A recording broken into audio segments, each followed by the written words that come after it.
ইতিহাসের পাতায় আরও একবার প্রত্যেককে স্বাগত জানাই। ক্যাটাগরি প্রত্যেককেই কিন্তু আপডেট করতে হবে।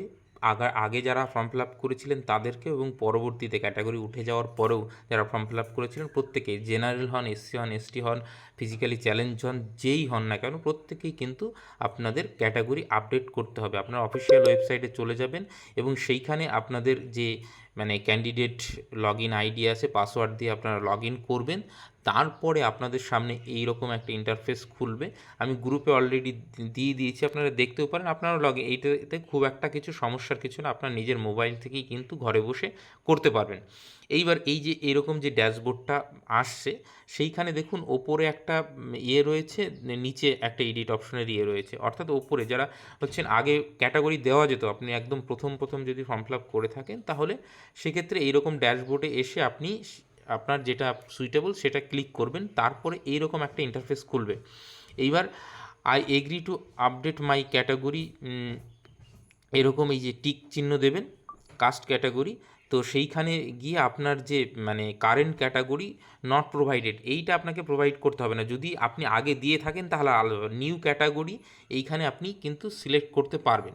এইবার যেটা আপনার ক্যাটাগরি এইরকম আপনি সিলেক্ট যখন করতে যাবেন তখন দেখবেন যে এরকম আসছে, general, SC, ST, SC, physically challenge, হ্যান্ডিক্যাপদের অনেকগুলো রয়েছে, OBC A, OBC B, EWS. আপনার যেই ক্যাটাগরি হোক আপনি সেটা সিলেক্ট করবেন এইভাবে।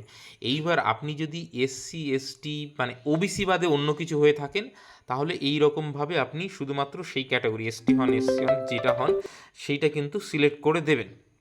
এইবার তারপরে কিন্তু আপনার সার্টিফিকেট নাম্বারটা এখানে দিতে হবে। এইবার বলবেন ডিজিটাল সার্টিফিকেট না আপনার পুরনো সার্টিফিকেট, এই রকম কোনো নির্দেশ নেই। আপনার যেটা আছে সেইটা আপনি দিয়ে দেবেন। এবং এর আগেও বলেছিলাম, ডিজি লকারে আপনার যদি আপডেট হয়ে থাকে সেটা আপনি খুলে দেখতে পারেন, অথবা লোকাল অথরিটির সঙ্গে, আপনার যে কনসার্ন অথরিটি তার সঙ্গে যোগাযোগ করতে পারেন। তো এইটা নিয়ে কিন্তু কোনো আশা করি কোনো সমস্যা হবে না। আপনার ডিজিটাল নাম্বার থাকলে অবভিয়াসলি আপনি ডিজিটাল নাম্বার দেবেন। আপনার পক্ষে এখনই যদি ডিজিটাল নাম্বার জোগাড় করা না সম্ভব হয়, আপনাকে তো কোনো একটা দিতে হবে, তো সেইটা আপনি দেবেন।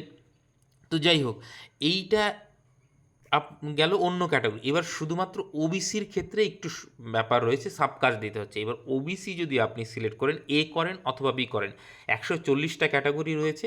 ভালো করে বুঝুন যে 140টা ক্যাটাগরির মধ্যে আপনি কোনটা এতে পড়ছেন না বিতে পড়ছেন, সেইটার লিস্ট আমি অলরেডি দিয়ে দিয়েছি।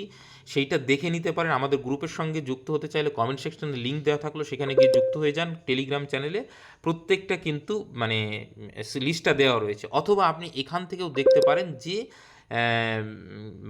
আপনারটা কোন ক্যাটাগরিতে রয়েছে। এই সাবকাস্টগুলো আপনার যেটা সাবকাস্ট আপনি কিন্তু সেটা দেবেন। এবার আবারও বললাম, শুধুমাত্র ওবিসির ক্ষেত্রেই সাবকাস্টটা দিতে হচ্ছে, আদার্স কাউকে দিতে হচ্ছে না। শুধুমাত্র SC, ST, EWS, physically challenge এই রকমভাবে আপনি দিলেই আপনার একটা ওটিপি আসবে, সেইটা দিয়ে আপনি সাবমিট করে দেবেন, আপনার সাকসেসফুল হয়ে গেল।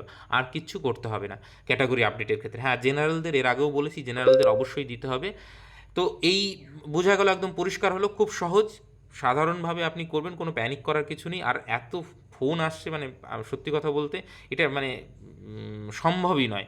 এবার যদি কারো কোনো খুব প্রবলেম থাকে কমিশনের সঙ্গে যোগাযোগ করুন। আমার পক্ষে প্রত্যেকটা ব্যক্তিকে ধরে ধরে অ্যান্সার দেওয়া সম্ভব নয়। তো এত ফোন এবং এসএমএস আমি কন্টিনিউ রিসিভ করতে পারবো না। তো যাই হোক, এই পরিষ্কার বলে দিলাম, এবং খুব সাধারণ ব্যাপার এটা নিয়ে খুব বেশি প্যানিক করার কিছু নেই। তারপরেও যদি ফার্দার কোনো আপনাদের প্রশ্ন থাকে আপনি কমেন্ট সেকশনে করুন। আমি নিশ্চয়ই, যদি কোনো ভ্যালিড কোনো কোশ্চেন থাকে নিশ্চয়ই আমি অ্যান্সার দিয়ে দেবো। অথবা যদি আপনার কোনো ব্যক্তিগত ইস্যু থাকে তাহলে আপনি কমিশনের সঙ্গে যোগাযোগ করুন। আপাতত সকলকে অসংখ্য ধন্যবাদ।